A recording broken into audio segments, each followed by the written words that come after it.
Oh yeah, that's some good stuff. This is a lie flat bed. Say it, lie flat bed. 5 times real fast. Lie flat bed, lie flat bed, lie flat bed, lie flat bed. You can.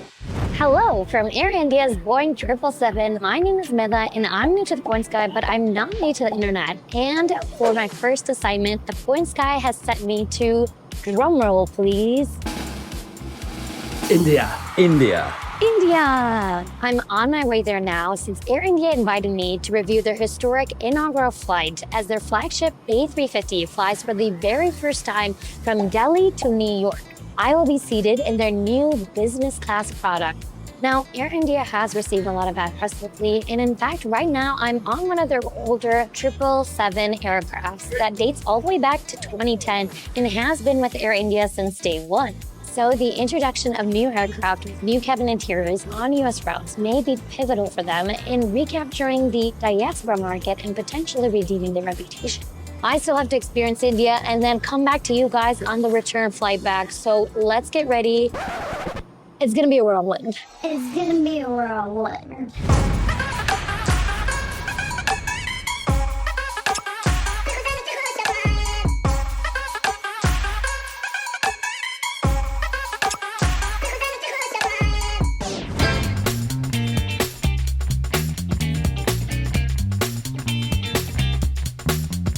Hello, welcome to Indira Gandhi International Airport. I just spent a whirlwind of 48 hours in India, in Delhi, and now I'm here at the airport, and it is insane to see so many people here who are just dressed up in their festival clothing for Diwali, in shalwar kameez and saris and lenga cholis. You can see it all around us. What I first noticed off the bat is if you do not have a flight, you cannot enter this airport. As you can see, there are a few arrival gates like this, and basically there are security guards positioned at each of them. So make sure you definitely print out your documents before you arrive at this airport.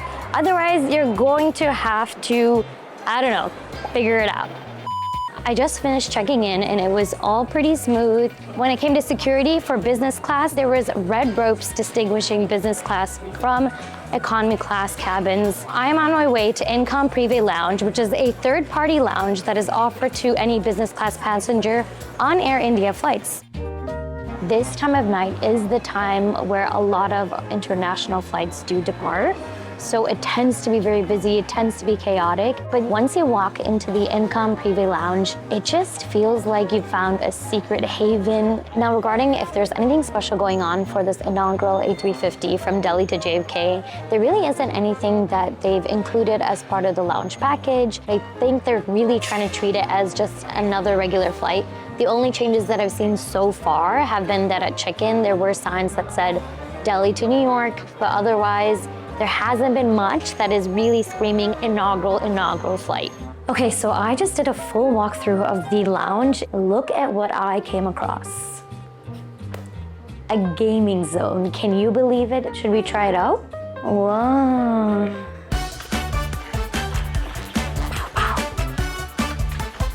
For business class passengers that have access to Income Privé, they have these buggies right here. So we're gonna try it out. Hi, Saurav. Hi, Lillian. Acha, Saurav is driving me to the gate. Saurav is saying that it'll take around 1 to 2 minutes to just use his buggy to get from the lounge to the gate. Oh, there's Haldiram's, the famous sweet shop. Okay. Saurav, it's been more than 1 to 2 minutes. Okay, I have reached the gate.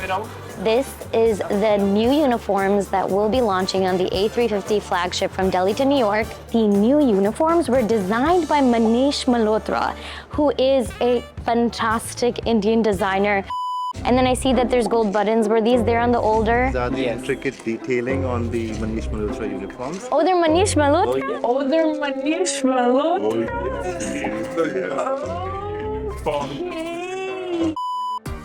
Namaste, welcome on board. Okay, so we are entering the new business class cabin and it looks so fantastic. Wow. Welcome on board. Thank you so much. I have now settled down in my cabin, and the first thing that I can say about this business class suite is that it is sleek, it is clean, it is fresh, and I'm actually immensely surprised. I didn't expect it to be that stark of a difference from the 777 business class, but truly it's a whole new level. I mean, if you look at the seats that we're sitting on, they turn into a fully lie-flat bed, and they have very simple buttons, which is a huge comparison to the 777. Oh, the one thing that I will say I noticed right off the bat as well was that the announcements aren't done in a crackly voice, so that means the radio over the entire aircraft is actually working, which it wasn't on the 777, which I'm sad to say, it just wasn't working. The other things that I've noticed is there's a ton of storage space. I put all of my valuables in these different little storage cabinets right here, and I didn't even notice this, but look at this. You can put on my lipsticks and look cute. There's a whole nother storage compartment. Can you believe it? There's just so much storage space.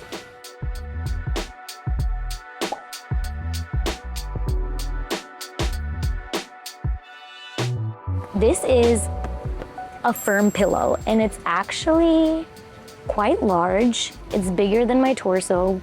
What makes this cabin very private is that the seats are in a 1 to 2 to 1 configuration. So you really have the utmost privacy possible, and every single seat in the business class cabin has access to the aisle. So you don't have to awkwardly jump over someone to go to the bathroom or to check out your luggage in the stowaway cabin. There are a ton of charging stations. That is something that I'm gonna need. Okay, so the headphones come in this really cute baggie. Let's see what they look like. Wow, that's some sleek design. I'm a big design girl, and that's pretty. The next thing that I've noticed is that the screen is insanely large. That's a huge screen. That's like 1, 2, 3, 4, 5, 6 of my hands. But again, I also have very small hands, so maybe. Okay, the one thing I will say is that these seatbelts are quite intense. I feel like I'm like fully buckled in. I think this A350 is actually worth the price tag of the average of 5 to 7K. I do not think, no. The 777 is not worth that price tag. I think because I got invited to go on both of these business class trips by Air India, I felt kind of okay with the wear and tear. But if I had to pay what normal people have to pay, I'd be kind of upset. This is a very, very well-knit shawl, and I'm so excited because I got shawls for my mom and my mother-in-law, but none for myself. And now I have one, and it matches. What is a shawl for? This is like a blanket for you. Oh. But we're about to leave. Also, this TV gives such good lighting, like hello studio lighting.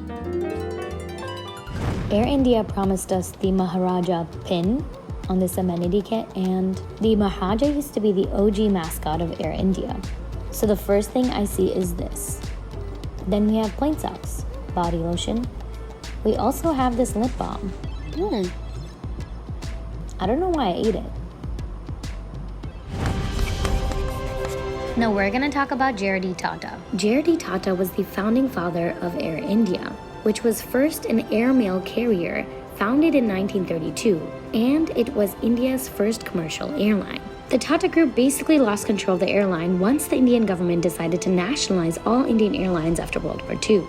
Now, that was a tough break for J.R.D. Tata, especially because he was so passionate about the airline. And so then fast forward to 2022, when the Tata Group decided to buy the airline back, and they oversaw a multi-billion-dollar deal that led to the buying of aircrafts just like this one, so that Air India wouldn't fall flat, and it would actually rise back again. Now, that's why this flight is so pivotal. This is history in the making. All right, the food is here. Wow.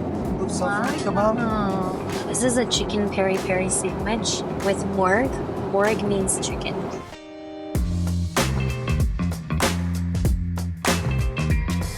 So that was a wonderful meal. Did I hear call bell challenge? Yeah, it's time.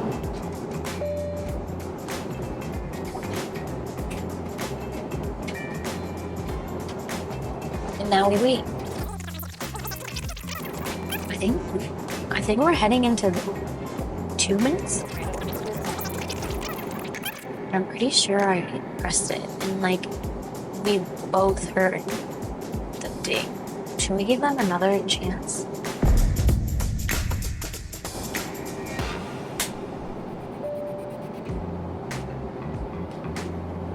Okay, this time I know I pressed it.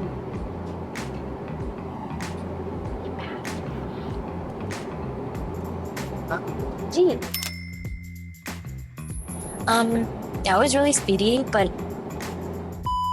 Okay, so surprise number 1 is this beautiful social setting that we have right here.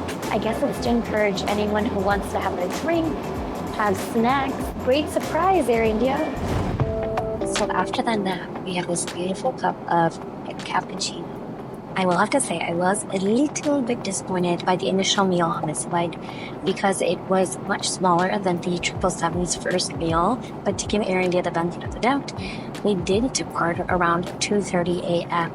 And I think their intention behind that was to allow people to quickly finish their meals and get some rest before the breakfast meal. Because this is a very, very comprehensive meal. So I ordered a traditional South Indian breakfast. I think the presentation is fantastic. They did a good job of giving us your carbs, your fruit, your actual meal. I see what you're doing, Air India.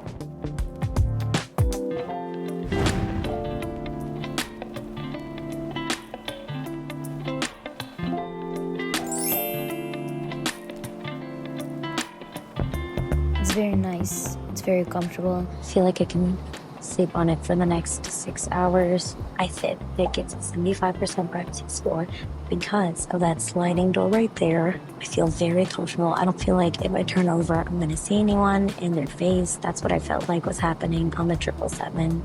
Also, to maximize the comfort and luxury of this seat, I have the Manta Sleep Mask Pro over here. And this has perforated material, so it allows a more cooling sensation and for maximum airflow.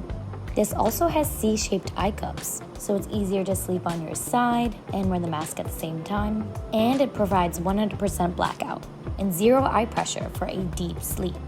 If you want a Manta Sleep Mask Pro, check out the link in our description below and use our special code SleepNowTPG for a 10% discount.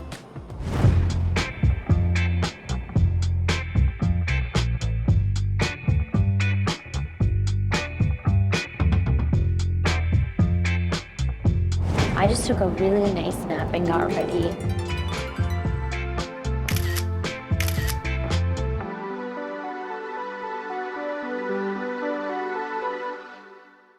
All right, so I'm back in the United States. I survived the ultra long haul flight and the first inaugural that I've ever been on, and it was amazing. I had a wonderful time with the Air India staff.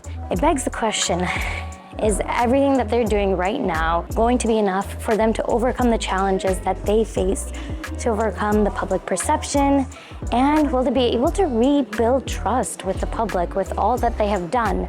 And based on what I've seen, I think they're on the right track. I'm kind of hopeful because airlines like Air India can recapture the diaspora market if they really put in the hard work, the investment, and they don't let bureaucracy get in the way. They implemented new uniforms, new menus, new cutlery. How long will it take for them to implement all of these new changes into every single route? Will it be available to domestic routes? How long will that take? One specific thing that I saw is that they even installed a new restroom that's wheelchair accessible. I think that's a great step forward.